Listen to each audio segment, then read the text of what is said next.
So I'll be sharing a presentation on how to incorporate OpenStreetMap into academic curricula.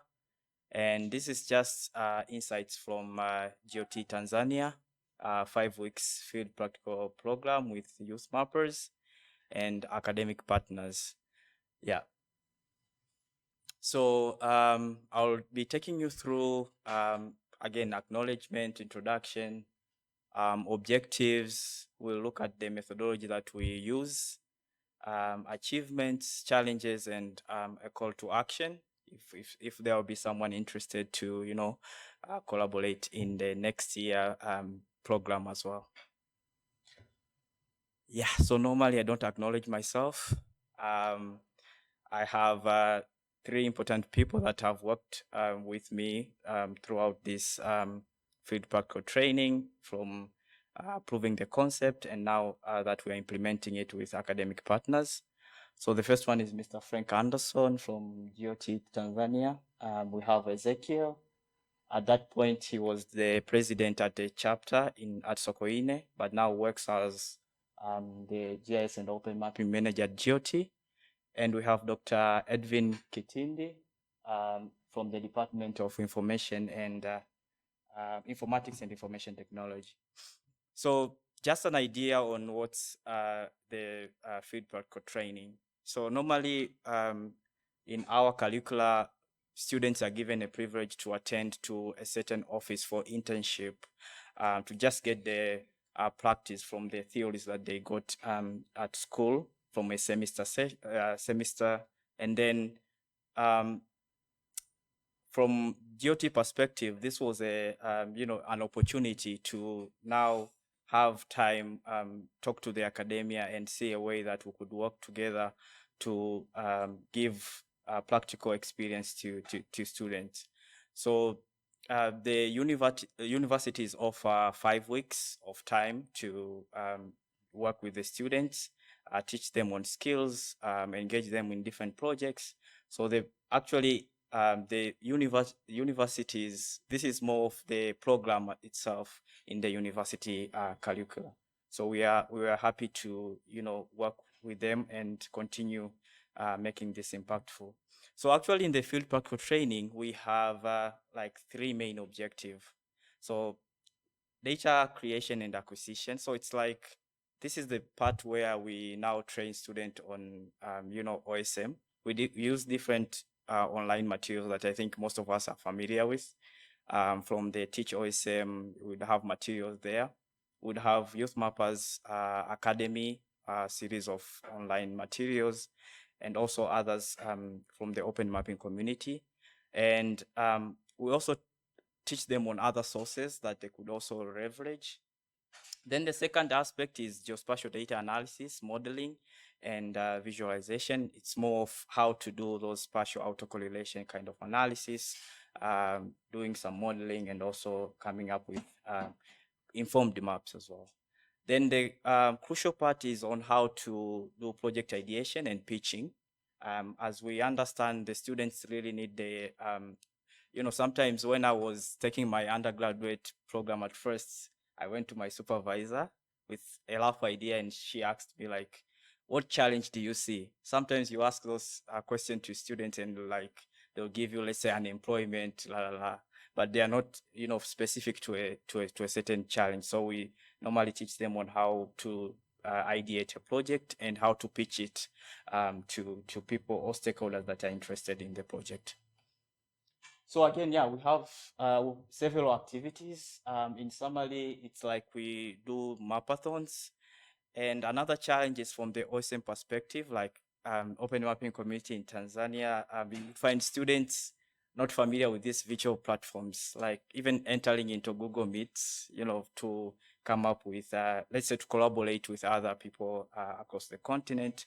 So we introduce those virtual platforms and even invite stakeholders from, like this year we had Walter from OSM Kenya. He was there sharing experience with the students. We also do community engagement, and in this aspect, we look for projects that might be interestful for the university. And in those 5 weeks, we find time to engage those students in such kind of projects. And again, the tools is like we use Kobo, and again, we also do use different tools actually, depending on the how we set up the program itself, and we'll see it in the methodology. And another thing is hackathons. That's more of the third objective, builds in, and the third objective, where we come together, ideate for challenges and find solution, and reach out to stakeholders on how to implement those solutions. So this is more of the methodology that we normally use every year. So so the numbers is more of like the month in a period where we do that. So we have module draft, like GeoTE as an NGO sits together with YouthMappers. We have a draft of the module. Then around January, we submit it for review together with the university. And then after that, we do stakeholder engagement. Now, after we have, reviewed the module, we go to stakeholders. And this is where I want to mention on how academic partners have been supporting us. So in the first, year when we were doing this, they actually offered a full-time support in-kind support on using the computer labs that hosts a great number of students, and provide also internet for the program. And the next stage, we do the enrollment. So the university actually calls in like who are really interested in coming in for the 5 weeks feedback for training, and they, like they give us a certain number of students, or certain number of students enroll, and then we pick like what's the capacity that we could hold in a given year. Then we do the 5 weeks feedback for training. Then we have the feedback and evaluation from the university and projects that the student come up with, and see how productive are they. Then around October, it's when we prepare for the next cycle. So it's more of a cyclic program. Yeah, so here we have the cohorts that we have had in 2 years. The first one is 2023. It's when we started this feedback or training. And we had 30 students. And from the picture, we'd find Ezekiel as the beneficiary of the first cohort. And in the upper picture is the cohort of this year, 2024. So we had 30 students and we had 60 students in 2024. But the lab has the capacity of taking 80 students. But because of, some restrictions, like other computers might not be working, stuff. So we actually are very careful in taking the enrollment of a number of students. But for us, 60 was a great number, and it was a successful one. And again, the partners that joined hands with us when we were doing the mobilization in 2023, we also have partners in 2024 who I think we collaborated fully in this field program. Yeah, so I would love to mention on how to make a sustainable community of youth mappers. I think this has been a challenge. And for me as an RA, I normally look at alumni as a resource. Like an alumni is someone who is, experienced, has greater knowledge, and they could pass that knowledge to students. So I normally acknowledge supporting the alumni and keep the connection. So in this picture, I would find the women that after a drone training from Janet, I think we sponsored Janet together. I think it was Janet and Brenda to go for the ADDA in Malawi. And now she's back and she's doing a greater impact, motivating female students. And yeah, I think other alumni are also here in the conference. We have Ezekiel, we have Mariam, and yeah, Aquilina as well.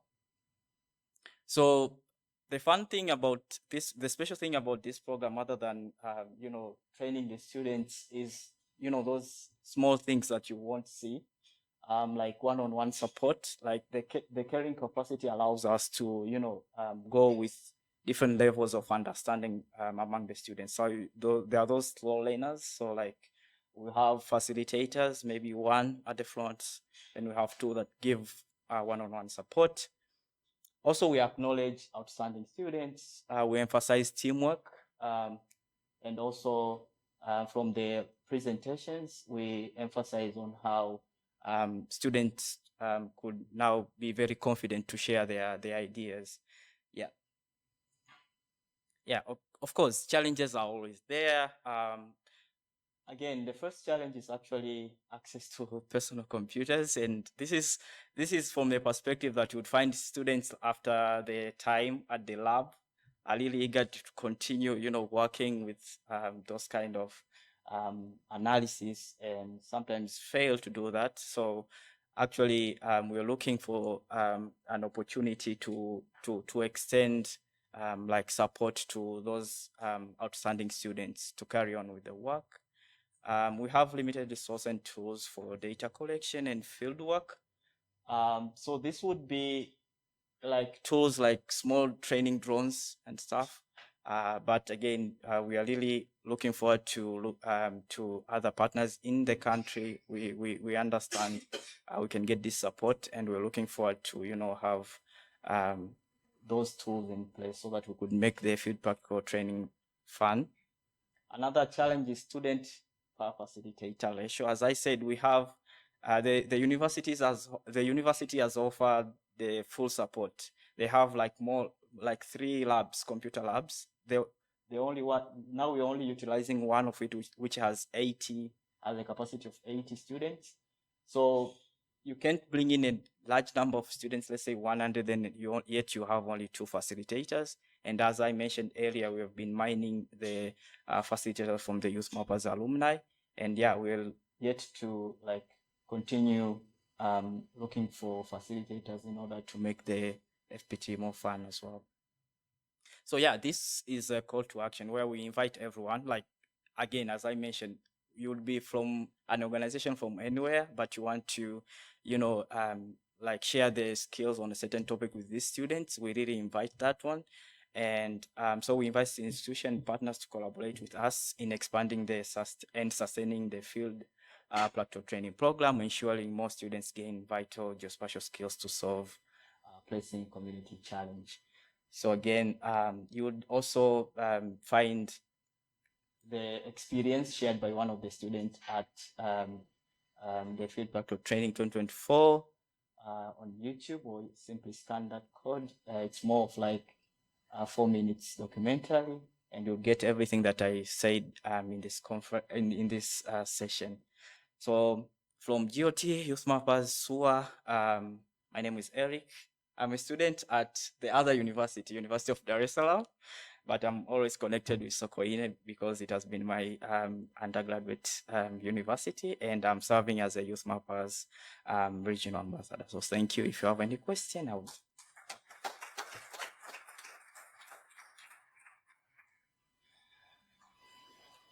Thank you so much, Eric. Do you have questions for Eric? Yes. Yes. You come and use this for the online audience.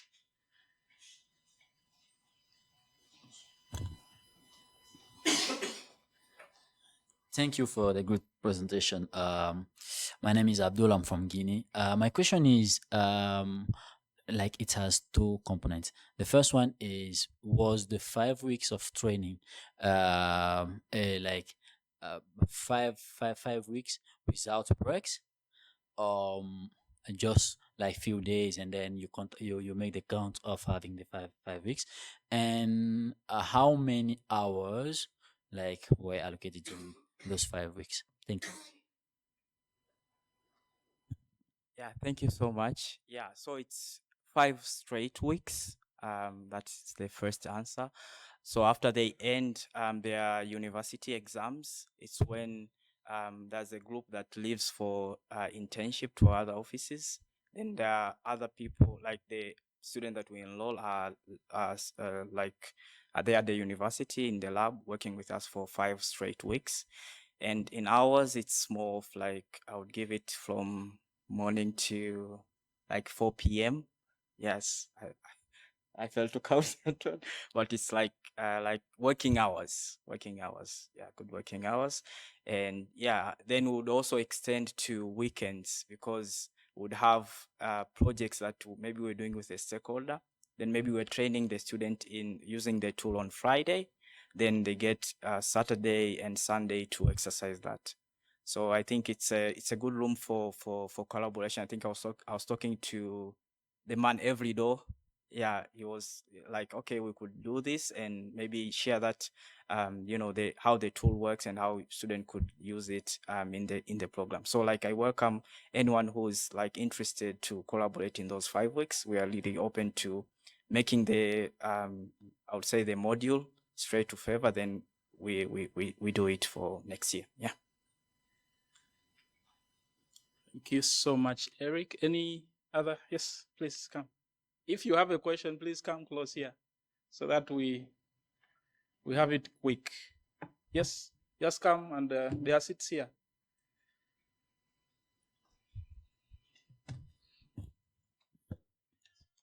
Good afternoon, everyone. My name is Priscovia Ngambi from Zambia. I have a question. Do you conduct these trainings every year? Thank you. Yeah, thank you. From Zambia. I actually, I think we had an invite for you guys to come to collaborate in this year's field practical. So the answer is yes. So a little bit background is like when I was an undergraduate there, OMDTZ did like a similar program. Then later on, I think it was a project based, and then later on, I think we didn't have those ones. Then later on, I moved to another university, but I saw it was an opportunity and a gap, so we started establishing the concept with the university. So like right now, we're doing with only one university, that's the Sokoine University of Agriculture, and we've been doing it for 2 years, like 2023 and this year. So next year we will be doing again with Sokoine University, but we'll be adding another university. Again, that's like another opportunity for facilitators and more trainings to the students with academic partners. So yeah, it's every year. Thank you. Yep. Thank you so much, Eric. There are some more questions for you here. One of them says, was learning by rote an issue, e.g. students trying to map the buildings you've just showed them how to map rather than mapping other buildings? Sure.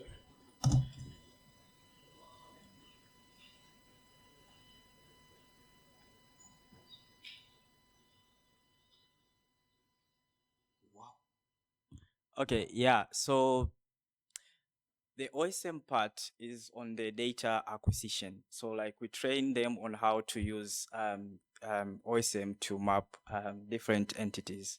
Then we would have fieldwork, as I mentioned, one of the activity that we help to improve the maps. So fieldwork, because of lack of resources, we normally do it in around the campus. Not far away, because again, we not send a student far away, then you don't give him like food, water, or something. So yes, I would say we try to do both remote mapping and again as like field work to improve the map that we're contributing. But again, in remote mapping, would have different projects that maybe like, let's say we're mapping for drought, like there's certain organization is mapping for drought and interested to, have volunteers come and do the work. Actually, we are also ready to work on that area. Yeah, thanks. Thank you so much, Eric. One last question. Did you have worries or situations of students editing OpenStreetMap with bad, strong, wrong data, in brackets, map vandalism? Yeah. So I would say it's a yes, because they are beginner mappers, and the way we do, I think Ezekiel is the one who leads the projects, like the mapping projects. So we as GeoTE, we are also we have access to create projects in the hot tasking manager, and we use that opportunity to just have a certain area where we measure the accuracy of the beginner mappers, and then later on, if we are project based, is when we have a team ready to execute. So like the word is always there if you're dealing with beginner mappers, but you need a strategy on how to teach them now. That's the key thing that we always do in the feedback or training. Yeah. A hand of applause to Eric.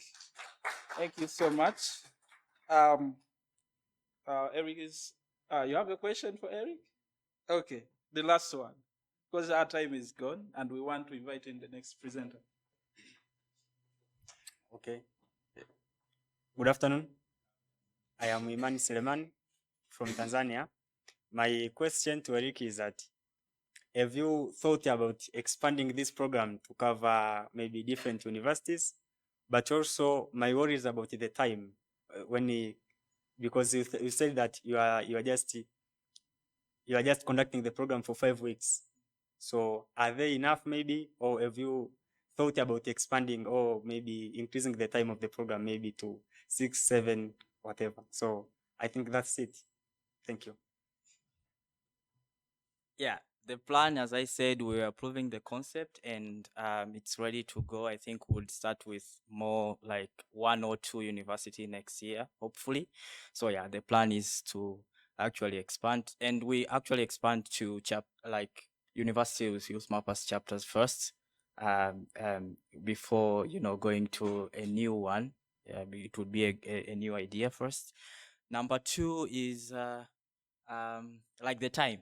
So yeah, for us it's actually enough, and so we would look at the feedback or the assessment of the program.